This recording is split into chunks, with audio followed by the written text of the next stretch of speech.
সূর্যের মনে হয় যে তার থেকে বেশি তেজস্বী আর উজ্জ্বল কেউ নেই, তাই তার এই অহংকার ভঙ্গ করার জন্য মেঘ চলে আসে। তারপর এই মেঘের অহংকার বেড়ে যায় যে তার থেকে বেশি ঘন আর কেউ নেই। তারপরে বাতাসের একটা প্রবল দমক আসে আর মেঘেদের ছিন্ন ভিন্ন করে দিয়ে চলে যায়। তখন বায়ুর অহংকার বেড়ে যায়, আরো ভাবে যে তার থেকে বেশি শক্তিশালী আর কেউ নেই। এই দমকা বাতাস যখন বিশাল এক পর্বতের সাথে ধাক্কা খায়, তখন সেই বাতাসের অহংকারও চূর্ণ বিচূর্ণ হয়ে যায়। তারপরে পর্বত ভাবে যে তার থেকে বেশি ধীর আর শক্তিশালী আর কেউ নেই। তখন পৃথিবীতে ভূমিকম্প হয় আর সেই বিশাল পর্বত চূর্ণ বিচূর্ণ হয়ে যায়, তারও অহংকার ভেঙে যায়। এবার ধরিত্রীর অহংকার হতে থাকে। ধরিত্রী বলে যে আমার উপর সবকিছু টিকে রয়েছে, আমার থেকে বেশি শক্তিশালী আর কেউ নেই। একটা ছোট্ট ইঁদুর আসে, মাটিতে গর্ত করে আর মাটি ধসিয়ে দেয়। ধরিত্রীর অহংকার ভেঙে যায়। এর তাৎপর্য হলো সরল। এই সংসারে অহংকার কখনো স্থির থাকে না, এই অহংকার ভাঙবেই। এটা হলো সাংসারিক চক্র। আমাদের নিজেদের জীবনে কর্তব্য পালন করতে হবে, কর্ম করতে হবে, কিন্তু অহংকার নয়। যে ব্যক্তি এটা বুঝতে সক্ষম হন তাকে জ্ঞানী বলা হয়, আর যে মানুষ এটা বুঝতে পারেন না তিনি সারা জীবন শোধ প্রতিশোধ মান অভিমানের এই চক্রে আটকা পড়েন। এবার আপনি কি এই চক্রে আটকে থাকতে চান, নাকি জ্ঞানী হয়ে উঠতে চান? সেই চয়ন আপনারই। আসুন আর আমার সাথে ভালোবেসে বলুন, রাধা রাধা। কোন যোদ্ধা জন্ম থেকে যোদ্ধা হন না, তিনি যোদ্ধা হবেন কিনা চয়ন করেন। তিনি যোদ্ধা হবেন বলে তখনই স্থির করেন যখন তিনি পিছু হটবেন না বলে দৃঢ় প্রতিজ্ঞ হন। যদি ওনার সামনে অশুভ কিছু হয়, তার বিরোধিতা করতে দৃঢ় প্রতিজ্ঞ হন, তবেই তিনি যোদ্ধা হতে পারেন। কেউই যোদ্ধা হয়ে এই পৃথিবীতে জন্মগ্রহণ করেন না। আপনি কি হতে চান? সেই দর্শক হতে চান যারা যুদ্ধভূমিতে বসে থেকে অন্য কারোর জয়ে উচ্ছ্বাস প্রকাশ করেন, নাকি সেই যোদ্ধা হতে চান যিনি নিজের শৌর্য দিয়ে বীরত্ব দিয়ে পরাক্রম প্রদর্শন করেন এবং যার প্রশংসা যুগ যুগ ধরে হয়ে চলে? সিদ্ধান্ত আপনারই। আসুন আর আমার সাথে ভালোবেসে বলুন, রাধা রাধা। আপনি কখনো কোনো পর্বতে চড়েছেন? কথায় আছে, যখন আমরা পর্বতারোহণ করি, ওপরে ওঠার সময় দুর্ঘটনার সম্ভাবনা কিছুটা কমে যায়। সেখানেই যখন পর্বত থেকে নিচে নামি, তখন দুর্ঘটনার সম্ভাবনা অত্যন্ত বৃদ্ধি পায়। অর্থাৎ নামার সময় আমাদের আরো ভারসাম্য বজায় রাখতে হয়, আরো সাবধানে থাকতে হয়, অর্থাৎ বিবেককে জাগিয়ে রাখতে হয়। এবার জীবনেও সাফল্যের পর্বত আরোহণের সাথে এটাই হয়। যখন আমরা সাফল্যের পর্বত আরোহণ করতে থাকি, তখন এমনি আমাদের লক্ষ্য আমাদের গন্তব্যের দিকে থাকে। আমরা নিরন্তর পরিশ্রম করি, চেষ্টা করতে থাকি, আমাদের মধ্যে সেই উৎসাহ থাকে, সেই সাহস থাকে। কিন্তু একটা কথা সত্যি, সমস্ত আরোহণের পরে অবরোহণ থাকে। আর এই অবরোহণই থাকে যেখানে বেশিরভাগ মানুষ নিজের ভারসাম্য বজায় রাখতে পারেন না, আর সেখানেই ভেঙে পড়েন। তাই জীবনে যদি সাফল্যের শিখরে পৌঁছতে চান, তাহলে আপনাকে নিরন্তর প্রয়াস করতে হবে, সংঘর্ষ করতে হবে, পরিশ্রম করতে হবে, আর নিজের লক্ষ্যের দিকে একাগ্রতা কেন্দ্রীভূত করতে হবে। তাহলে আপনি নিজের লক্ষ্য অবশ্যই পাবেন। কিন্তু যখন অবরোহণের সময় আসবে, যা নিশ্চিত রূপে আসবেই, তখন আপনাকে সংঘর্ষ করতেই হবে, ধৈর্য ধরতেই হবে, সাবধানে থাকতেই হবে, ভারসাম্য বজায় রাখতেই হবে। এটা হলো অত্যন্ত আবশ্যক, কারণ পরবর্তী সাফল্যের শিখরে আপনাকে পৌঁছতেই হবে, আর তার জন্য আপনাকে সুরক্ষিতভাবে অবরোহণ করতেই হবে। ঠিক কিনা? আসুন আর আমার সাথে ভালোবেসে বলুন, রাধা রাধা। প্রসন্নতা এমন এক অনুভূতি যা আমরা সকলে পেতে চাই। এবার এটা ভেবে দেখুন যে আমরা আমাদের প্রসন্নতার জন্য অন্য কাউকে দায়ী কেন? প্রসন্নতা না শুধু আপনার নির্বাচন, না শুধু আপনার হাতে রয়েছে, বরং আপনি নিজের প্রসন্নতাকে নিজেই আকৃষ্ট করেন। এই ফুলগুলিকে দেখুন, এই ফুল এর সুগন্ধ ছড়ায়, আর এই ফুল নিজের দিকে কীট পতঙ্গদের আকৃষ্ট করে। তার বিকাশ হয়, এ আরো প্রস্ফুটিত হয়, ওর বংশ আরো বৃদ্ধি পায়। তাই এর তাৎপর্য হলো সহজ, ফুল উচিত ব্যক্তিকে নিজের দিকে আকৃষ্ট করে। এবার কীট পতঙ্গের কথা বললে তারা কাদের আকৃষ্ট করে? তাদেরই, যারা তাদেরই শিকার করবে, খাদ্যরূপে গ্রহণ করবে। এবার কাকে আপনি নিজের দিকে আকৃষ্ট করতে চান তার নির্বাচন আপনারই। আপনি কি প্রসন্নতাকে নিজের দিকে আকৃষ্ট করতে চান নাকি অপ্রসন্নতাকে করতে চান তার নির্বাচন আপনারই। আপনি জীবনে যা কিছু পাবেন, সুখ দুঃখ, আশা নিরাশা, প্রসন্নতা অপ্রসন্নতা, সবই হলো আপনারই নির্বাচনের পরিণাম। তাহলে সঠিক নির্বাচন করুন আর আমার সাথে ভালোবেসে বলুন, রাধা রাধা। ঘূর্ণিঝড়। যখন এই ঘূর্ণিঝড় আসে তখন প্রচন্ড বেগে হাওয়া বয়ে চলে। সেই সময় এমন কিছু বৃক্ষ আছে যা কঠিন হয়ে দৃঢ় হয়ে দাঁড়িয়ে থাকে। সেই গাছ যা 10 বছর ধরে বা সহস্র বছর ধরে দাঁড়িয়ে থাকে, তাদেরকে আপনি খুব সহজে নাড়াতে পারবেন না। কিন্তু ঘূর্ণিঝড়, এর প্রভাব এতটাই তীব্র হয়, এর হাওয়াতে এতটাই প্রবল শক্তি থাকে যে এই বৃক্ষগুলিকে উচ্ছেদ করে, সেই বৃক্ষ নষ্ট হয়ে যায়। এবার এমন কিছু বৃক্ষ থাকে যাদের কাণ্ড নমনীয় হয়, খুবই নরম হয়। সেই জন্য যখন জোরে বাতাস বয়, কোনো ঘূর্ণিঝড় আসে, তখন এই বৃক্ষগুলি ঝুঁকে যায়। আর যখন এই ঘূর্ণিঝড় চলে যায়, শান্ত হয়ে যায়, তখন ওরা সেখানেই কিছু নির্মাণ হয়। তাই আসুন আর আমার সাথে ভালোবেসে বলুন, রাধা রাধা। জীবনে লক্ষ্য লাভ কি করে করতে হয়? কেউ বলবে বন্ধুদের সাহায্যে, কেউ বলবে প্রেমের সাহায্যে, কেউ বলবে নিরন্তর চেষ্টা করলে, কেউ বলবেন পরিশ্রম করলে, কেউ বলবেন ঈশ্বরের আশীর্বাদে, ইত্যাদি ইত্যাদি। আমি আপনাকে বুঝিয়ে বলি, এই যেমন ত্রিলোক আছে, অর্থাৎ 3 লোক আছে, যাকে সঞ্চালন করে ত্রিদেব বা 3 জন দেবতা। সেইভাবে নিজের লক্ষ্যে পৌঁছানোর জন্য 3টি ভাবের প্রয়োজন পড়ে। প্রথম ভাব হলো স্বপ্ন দেখা। আপনি যদি স্বপ্ন দেখতে শুরু না করেন তাহলে সেখানে পৌঁছতেই পারবেন না। তারপর আপনাকে দৃঢ় সংকল্প নিয়ে সেই পথ যেমনই হোক তাতে চলতে হবে। এ হলো দ্বিতীয় ভাব, দৃঢ় সংকল্প। আর তৃতীয় ভাব হলো সেই লক্ষ্যের যাত্রা পূর্ণ করার জন্য প্রতিবদ্ধ হওয়া। তাই যদি আপনি স্বপ্ন দেখতে পারেন, দৃঢ় সংকল্প দ্বারা পথ যতই কঠিন হোক না কেন তাতে চলতে পারেন, আর সেই লক্ষ্য লাভের যাত্রা পূর্ণ করার জন্য প্রতিবদ্ধ হতে পারেন, তাহলে আপনি নিশ্চিত রূপে আপনার লক্ষ্য লাভ করতে পারবেন।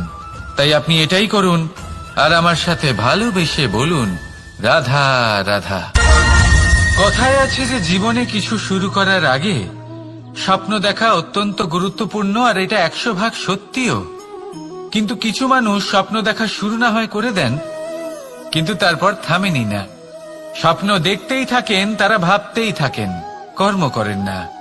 এমন সময় আপনাকে নিজেকে জাগিয়ে তুলতে হবে, নিজেকে বলতে হবে যে এবার উঠে কর্ম করার সময় এসে গেছে। কারণ আপনারা যদি অত্যাধিক বিচার করতে থাকেন, স্বপ্ন দেখতে থাকেন, তাহলে উঠে কিছুই করতে পারবেন না। আপনি শুধু একটা কাজ করুন, উঠে কর্ম করা আরম্ভ করে দিন। তারপর ভেবেচিন্তে ধীরে ধীরে নিজের কর্মকে দিশাও দিন আর তাকে উচিত গতিও দিন।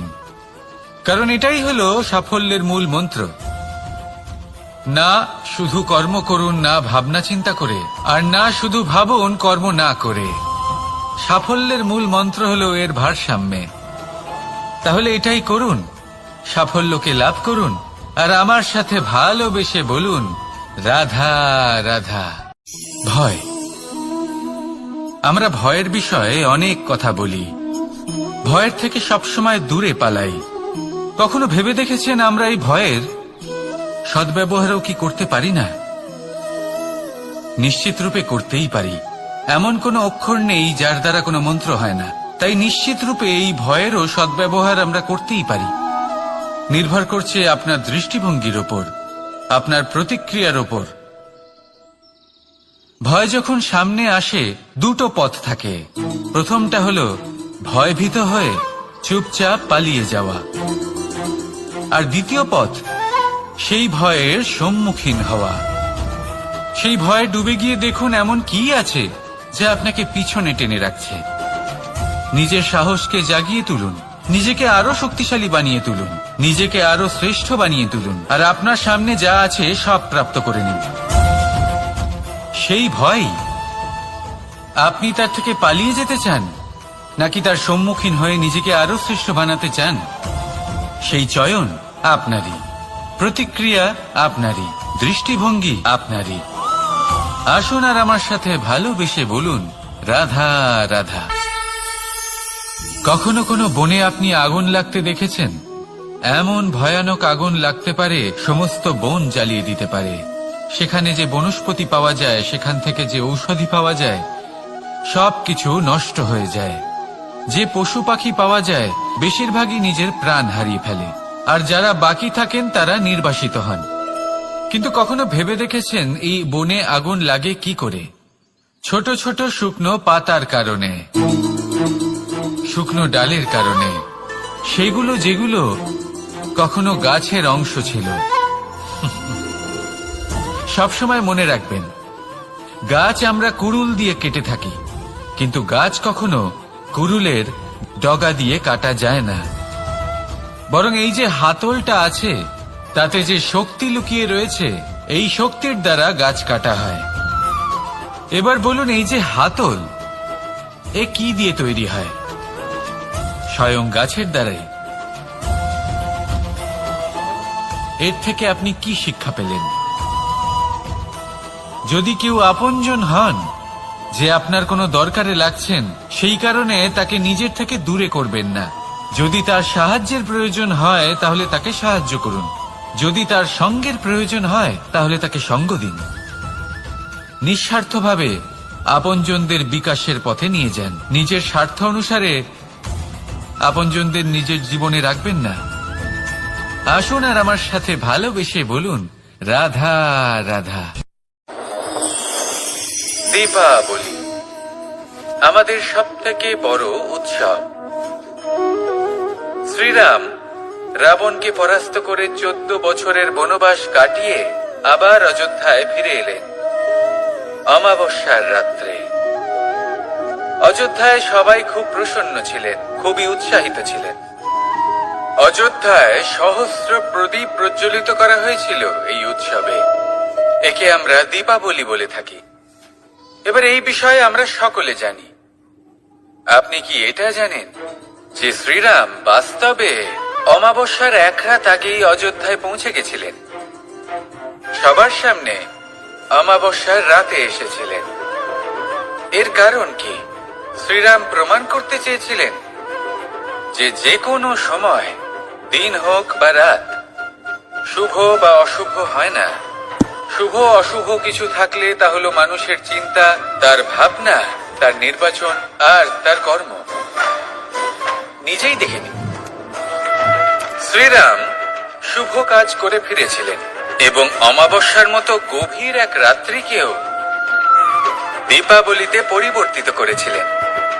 এমনটাই যদি আমরা করতে পারি, তাহলে এমন কোন গৃহে যান যেখানে অসহায় ব্যক্তি রয়েছেন, যা অন্ধকারাচ্ছন্ন, আর সেখানে প্রকাশ প্রজ্বলিত করুন।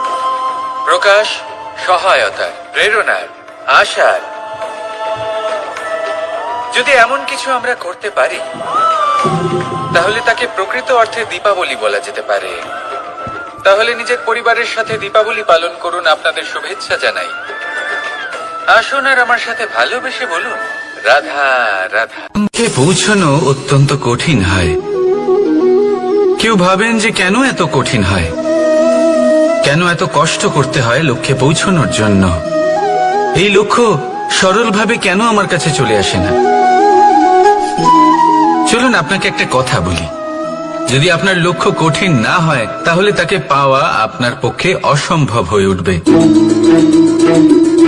লক্ষ্যে পৌঁছানোর এই রাস্তায় আপনি যে কড়া রোদের সম্মুখীন হন, যার থেকে আপনি দূরে পালাতে চান, সেই রোদ আপনাকে প্রেরণা যোগায় যে আপনি এগোতে থাকুন। ভাবুন, একজন যাত্রী যে কিনা নিজের লক্ষ্যের দিকে যাচ্ছেন, সেই পথে উনি যদি একটু ছায়া পেয়ে যান আর উনি ওখানে বিশ্রাম নেন, তাহলে তার সাথে তার ভাগ্য গভীর নিদ্রায় সেখানে বিলীন হয়ে যায়। তাই পরিশ্রমের করা রোদের থেকে কখনো দূরে পালাবেন না। জীবনে শুধু সামনে এগোতে থাকুন দৃঢ়তার সাথে। আর লক্ষ্য সরল হোক, কঠিন হোক বা অত্যাধিক কঠিন হোক, একটা কথা মনে রাখবেন, যে জীবনের লক্ষ্যে পৌঁছতে পেরেছে সে লক্ষ্য প্রাপ্তির জন্য আফসোস কখনোই করে না। রাধা রাধা। এই সংসারে সাফল্য লাভ করার জন্য জ্ঞানের প্রয়োজন হয়, পরিশ্রমের প্রয়োজন হয়, দৃঢ় নিষ্ঠার প্রয়োজন হয়, নিরন্তর চেষ্টা করা প্রয়োজনীয়। কিন্তু আরো কিছু আছে যা অত্যন্ত প্রয়োজনীয় এবং গুরুত্বপূর্ণ। তা হলো ভালো বন্ধু। তাদের থাকা অত্যন্ত প্রয়োজনীয়। যদি ভালো বন্ধু থাকে তাহলে সময় এলে তারা ঢাল হয়ে আপনাকে সুরক্ষা করবেন। সময় এলে অস্ত্রের মতো শত্রুকে সংহারও করবেন। যদি তিনি জ্ঞানী হন, তাদের মধ্যে সদ্গুণ থাকে, তাহলে এই সব গুণ আপনার মধ্যেও প্রবেশ করবে। তাহলে সাফল্যের জন্য ভালো বন্ধু পাওয়া অত্যন্ত প্রয়োজনীয়। কিন্তু শুধু বন্ধু কেন, ভালো শত্রুও থাকা প্রয়োজনীয়। এবার আপনি ভাববেন, এ আমি কি বললাম? যদি আপনার জীবনেও ভালো অর্থাৎ শক্তিশালী শত্রু থাকে, তাহলে আপনিও শক্তিশালী হতে থাকবেন। এই শত্রু আপনাকে প্রেরিত করবে আরো বেশি শক্তিশালী হয়ে ওঠার। কখনো কোনো হরিণকে দেখুন, তীব্র গতিতে দৌড়তে থাকে। কেন তীব্র গতিতে দৌড়য়? এই কারণে নয় যে কোথাও তার জন্য মধুর ঘাস অপেক্ষা করে রয়েছে, না। সে এই কারণে তীব্র গতিতে দৌড়য় কারণ সেটা না করলে তার পেছনে একটি সিংহ আছে যে ওকে নিজের ভোজন করে ফেলবে। তাই জীবনে বিপদ, সংকট, এই সবকিছুও হলো অত্যন্ত গুরুত্বপূর্ণ। তার সম্মুখীন হতে শিখুন আর আমার সাথে ভালোবেসে বলুন, রাধা রাধা। ধৈর্য। এই ধৈর্য কি কোনো গুণ, কোনো অনুভূতি, কোনো দৃষ্টিভঙ্গি? আমার জন্য ধৈর্য এক বাহন। আপনি হয়তো ভাবছেন, এই কেমন বাহন? বাহন তো ঘোড়া হতে পারে, হাতি হতে পারে, উটও হতে পারে, কিন্তু ধৈর্যকে বাহন বানানো মানে? চলুন আপনাকে একটা কথা বোঝাই। পৃথিবীতে এমন কোনো বাহন নেই যে তার আরোহীকে আছড়ে ফেলেনি। সেটা উট হোক বা হাতি হোক বা ঘোড়া হোক, চলতে চলতে কখনো নড়বড় করেই বসে। তারপর সেই আরোহী পরে কারোর পায়, তারপর পরে তার নিজের নজরে। কিন্তু ধৈর্যরূপী বাহন কখনো কাউকে ফেলে না, কখনো না। না সেই আরোহী কারোর পায়ে পড়ে, আর না তো নিজের নজরে। কারণ ধৈর্য আপনাকে বিবেক প্রদান করে, বিবেক আপনাকে পরিকল্পনায় সাহায্য করে, আর পরিকল্পনা প্রদান করে আপনাকে শক্তি, আপনার লক্ষ্যের দিকে অগ্রসর হওয়া। বুঝলেন? ধৈর্যকে সঙ্গে রাখুন, নিজেকে আরো ধৈর্যশীল করে তুলুন। এই ধৈর্যের সাহায্যে আরোহণ করে দেখুন কিভাবে এই বাহন আপনাকে আপনার গন্তব্যে পৌঁছে দেবে। রাধা রাধা। সংসারে এমন একটা ভ্রান্ত ধারণা রয়েছে যে সবকিছু ভাগ্যের দ্বারা পাওয়া যায়। কিন্তু ভাগ্য, প্রারব্ধ, এ তো সকলের জন্যই সমান হয়। এটা তো ব্যক্তির উপরে নির্ভরশীল হয়, তার আকাঙ্ক্ষার উপরে নির্ভরশীল হয়, বাসনার উপরে নির্ভরশীল হয়, স্বভাবের উপরে নির্ভরশীল হয় যে উনি সেটা নিয়ে কি করেন। দেখুন, এই প্রসাদ কিন্তু সকলকেই দেওয়া হয়, কিন্তু তা গ্রহণ করবেন কিভাবে সেটা ব্যক্তির উপরে নির্ভর করে। আপনাকে এক উদাহরণ দিই। যেমন ধরুন, দুজন মানুষকে আমি একটা করে মাটির ডেলা দিলাম, সেটা নিয়ে তারা কি করবেন? একজন মানুষ তার ছোট ছোট ডেলা বানাবেন আর পথযাত্রীদের ওপরে ছুঁড়ে মারবেন, হাসি ঠাট্টা করবেন, তাদের বস্ত্র নোংরা করে দেবেন, সেটাতেই উনি আনন্দ পাবেন। অন্যদিকে দ্বিতীয় ব্যক্তি সেই মাটির ডেলা দিয়েই নিজের জন্য একটা কুঁড়ে ঘর বানাবেন। সেই কুঁড়ে ঘর যা রোদেতে, বৃষ্টিতে, ঝড়ে তাকে সুরক্ষিত রাখবে। অনুভূতি। এই অনুভূতি বদলাতে শিখুন। এই অনুভূতি অত্যন্ত গুরুত্বপূর্ণ। ভালোবাসাতেও এই অনুভূতি হলো অত্যন্ত গুরুত্বপূর্ণ। ভালোবাসা সে বন্ধুর সাথে হোক, মা বাবার সাথে হোক, ভাই বোনের সাথে হোক, স্ত্রীর সাথে হোক, যে কারোর সাথে হোক। মনে রাখবেন, এই হলো সেই অনুভূতি যা আপনার ভাগ্য নির্ধারণ করে থাকে। তাহলে আসুন আমার সাথে প্রেমের অনুভূতি নিয়ে বলুন, রাধা রাধা। লক্ষ্য, পথ আর সাফল্য, এই তিনটেই একে অপরের সাথে জড়িত, কিন্তু অনেকবার মানুষ এদের ঠিকভাবে বুঝতে পারেন না। তারা ভাবেন যে যেরকম লক্ষ্য হবে সেরকমই পথ হবে, সেই মতোই লক্ষ্য কঠিন হলে পথ কঠিন হবে, লক্ষ্য সরল হলে পথও সরল হবে। যদি আপনাকে আসল সত্যের সাথে অবগত করাই, তাহলে দেখবেন সবকিছুই এর উল্টো। লক্ষ্য নিজের পথ বানায় না, পথ সেটাই যেটা আপনি স্বয়ং নির্বাচন করে আপনি নিজে বানান। সেই অনুসারেই আপনি আপনার লক্ষ্যে পৌঁছতে পারবেন। সেই জন্য জীবনে যখনই লক্ষ্যে পৌঁছানোর পথের বিষয়ে আপনি কোনো সিদ্ধান্ত নেবেন, তাহলে তা ভেবে চিন্তে নেবেন, কারণ এই পথ অত্যন্ত গুরুত্বপূর্ণ। পথ যদি শুভ হয়, তাহলে লক্ষ্য আপনা থেকেই শুভ হয়ে যায়। তাহলে আসুন আমার সাথে ভালোবেসে বলুন, রাধা রাধা। ভাগ্য আর কর্ম, এই দুই এমন শব্দ যাকে ঘিরে সমগ্র সংসার। কেউ বলে আমার ভাগ্যে এটা ছিল না, যা পেলে আমার জীবন অন্যরকম হতো। কেউ বলে আমার গত জন্মের কর্ম নিশ্চয়ই এমন ছিল, যে কারণে এই জন্মে এরকম ভাগ্য পেয়েছি আমি। এসব বাদ দিন আর একবার শান্ত চিত্তে ভাবুন। আপনি বুঝতে পারবেন যে ভাগ্য আর কর্ম এই দুই এই জন্মের। তফাৎ শুধুমাত্র এটাই,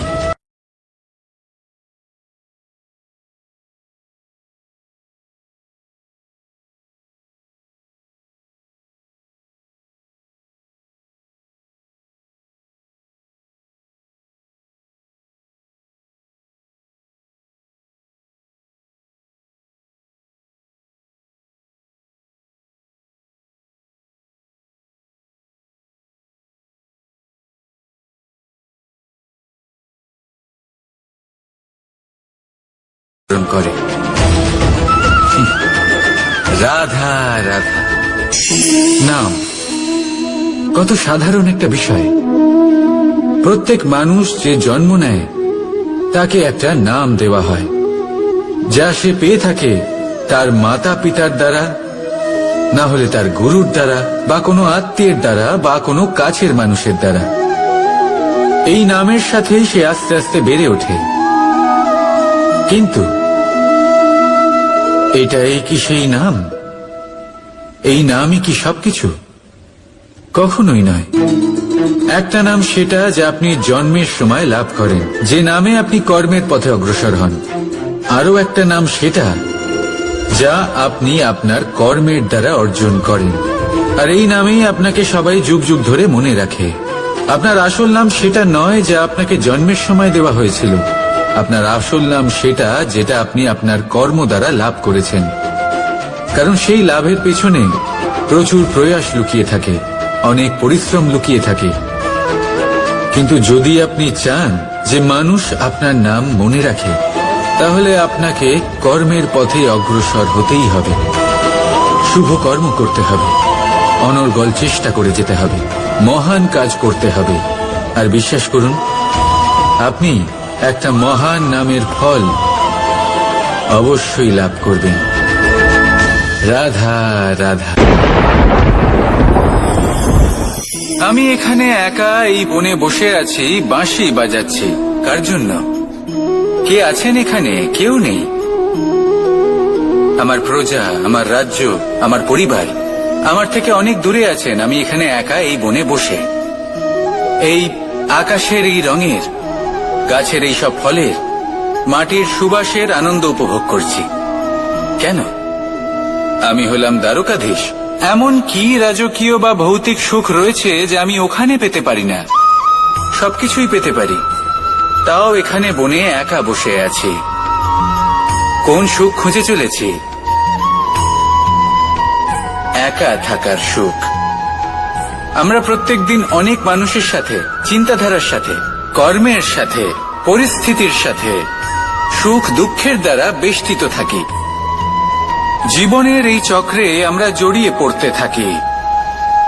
যতই আমরা এই সমস্যার সমাধান করি, আমরা ততই এতে জড়িয়ে পড়ি। আমরা এতটাই জড়িয়ে পড়ি যে যখন আমরা আয়নায় নিজেদের দেখি, তখন আমরা নিজেদের চিনতেই পারি না। এমন মনে হয় যেন আমরা নিজেদের হারিয়ে ফেলেছি। সেই জন্য প্রত্যেক দিন আপনি কিছু সময় নিজের সাথে কাটান একান্তে। এটা অত্যন্ত আবশ্যক। নিজের অস্তিত্বের গভীরে গিয়ে দেখতে শিখুন, নিজেকে বুঝুন। অদ্ভুত শান্তির অনুভূতি হবে। যেমন এই বায়ু, এই বৃক্ষ, এই পুষ্প, এই নিসর্গ, এদের মতো আপনিও কখনো একলা হতে শিখুন। কখনো নিসর্গের একটা অংশ হয়ে দেখুন। এই মন প্রসন্ন হয়ে বলবে, রাধা। একবার একটা শেয়াল বনে বিচরণ করছিল। ও একটা ছোট্ট শাবক দেখতে পেল। ও ভাবলো, আজ একেই আমি খাবার হিসেবে গ্রহণ করব। আশেপাশে দেখলো কেউ দেখছে না তো, কেউ ছিল না। আর সেই শাবকের ওপর আক্রমণ করল, যা হলো একটা ঘোর অপরাধ। বনের নিয়ম অনুসারে আপনি কখনোই শাবকের ওপর আক্রমণ করতে পারেন না। তারপর এই খবরটা যখন রাজা সিংহ জানতে পারলেন, সভার আয়োজন করলেন। কিন্তু সেখানে শেয়াল বলল, আমি তো এরকম কিছু করিনি। কিন্তু যদি আপনি এরকম বলেন, কোনো প্রমাণ দিন, এর কোনো সাক্ষী আছে? তখন রাজা সিংহ পেঁচাকে ডেকে পাঠালেন, যে সেই মুহূর্তে বৃক্ষের শাখার ওপর বসেছিল। সে সব কিছু দেখেছিল। পেঁচা সব সত্যি কথা বলল, আর শেয়ালকে মৃত্যু। সেইভাবেই নিসর্গ যদি নষ্ট হয়ে যায়, তাহলে মনুষ্য জাতিও নষ্ট হয়ে যাবে। তাই এই যে নিসর্গ আপনি দেখছেন, এই পুষ্প, এই বৃক্ষ, বায়ু, জল, এদের সকলকে রক্ষা করুন, নষ্ট নয়। মনে রাখবেন, যদি নিসর্গ থাকে, মানুষ থাকবে। যদি নিসর্গ থাকে, তাহলেই জীবন থাকবে। আসুন আমার সাথে ভালোবেসে বলুন, রাধা রাধা। কারই না পছন্দ বলুন তো? অত্যন্ত সুস্বাদু হয় এই মধু, মিষ্টি খেতে হয় এবং তা শক্তিও প্রদান করে। এবং প্রত্যেকটি মিষ্টি পদার্থের মতোই এতেও খুব তাড়াতাড়ি পিঁপড়ে ধরে যায়।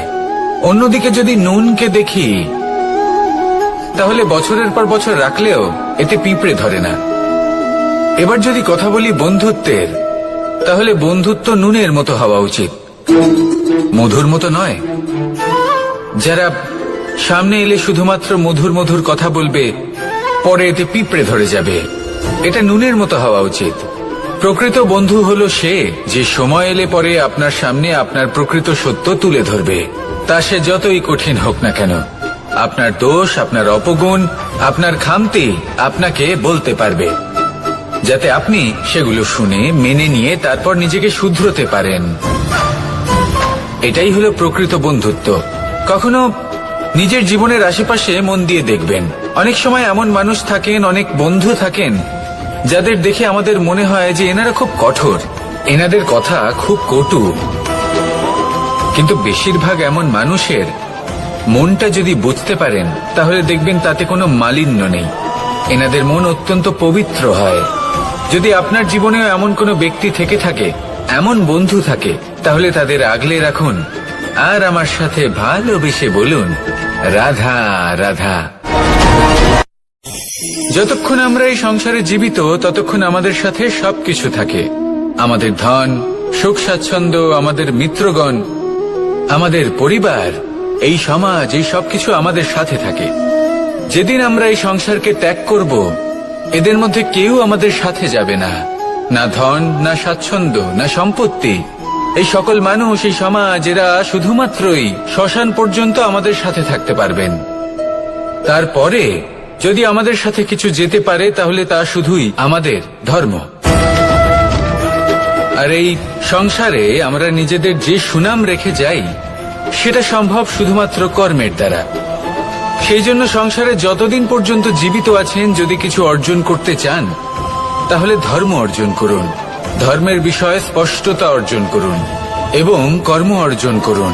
এটাই হবে আপনার অতীত এবং এটাই হবে আপনার ভবিষ্যৎ, এবং এটাই সকলকে প্রেরণা প্রদান করবে। আসুন আমার সাথে ভালোবেসে বলুন, রাধা রাধা। কোনো যাত্রায় যাব বলে মনে করি, তখনই আমরা প্রস্তুত থাকি আসন্ন বিপদের জন্য বা সংকটের জন্য। যেমন যদি আমাদের মনে হয় যে আজকের পরিবেশ খুব ঠান্ডা হবে, তাহলে আমরা গরম বস্ত্র ধারণ করি বা সেটাকে সাথে নিয়ে যাই। যদি মনে হয় যে বৃষ্টি হতে পারে বা বৃষ্টি হয়ে চলেছে, আমরা দেখছি, তাহলে আমরা একটা ছাতা সাথে নিয়ে নিই।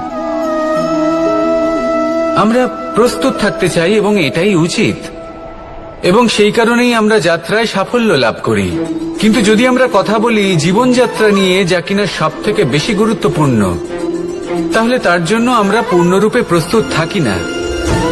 আশেপাশের মানুষ, এই সমাজ, আমাদের সাথী, আমাদের মিত্ররা যে কোনো মুহূর্তে বদলে যেতে পারেন। সেই জন্য আমরা নিজেদেরকে কখনো সাবধান করি না, কখনোই নিজেদের প্রস্তুত করি না।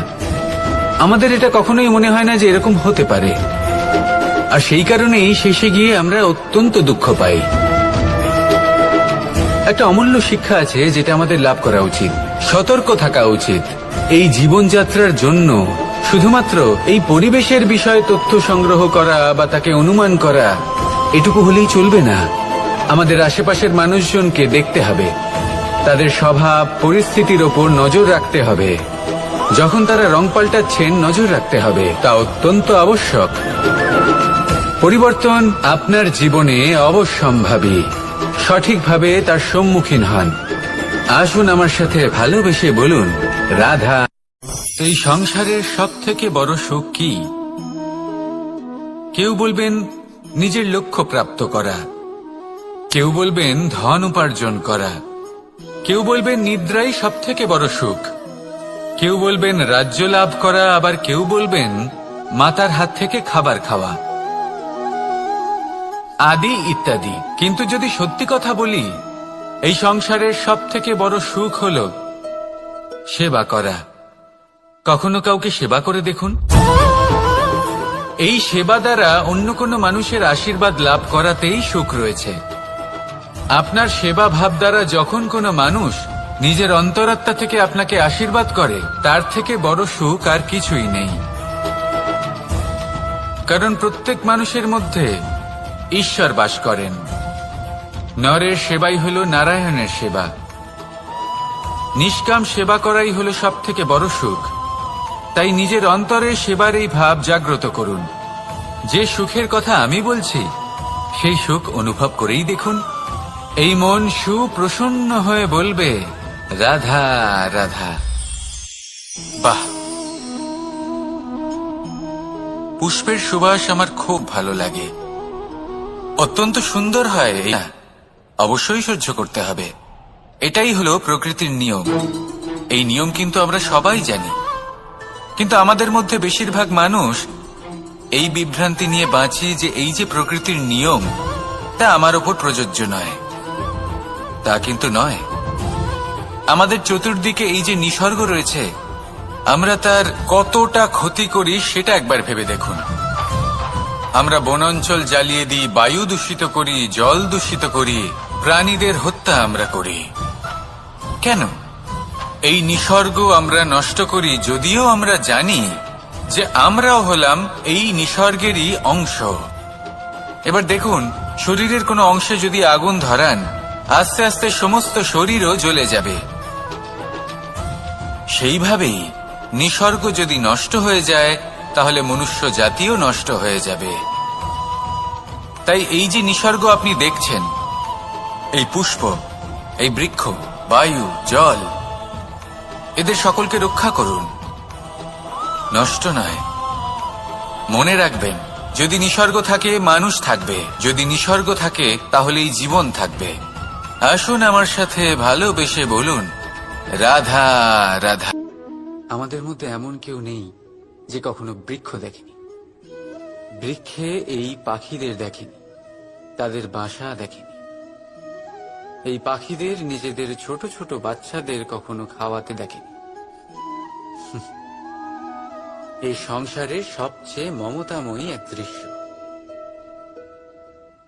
পাখি দূর থেকে নিজের ঠোঁটে করে খাবার নিয়ে আসে, স্বয়ং ভোজন করতে অক্ষম বাচ্চাদের মুখে খাবার দেয়, নিজে অভুক্ত থাকে, নিঃস্বার্থ, নিশ্চিন্ত হয়। আর যখন সন্তানের ডানা গজায়, তাকে সে উড়তে শেখায়, আর তারপর তাকে স্বাধীন করে দেয় তার নিজের জীবন ধারণ করতে। এই আকাশে উড়ে বেড়ানোর জন্য। আর আমরা এই নয় যে এই অবস্থায় মাতা পিতার সন্তানের প্রতি প্রেম থাকে না, অবশ্যই থাকে, কিন্তু তাতে প্রেমের থেকে মোহ বেশি প্রাধান্য পায়।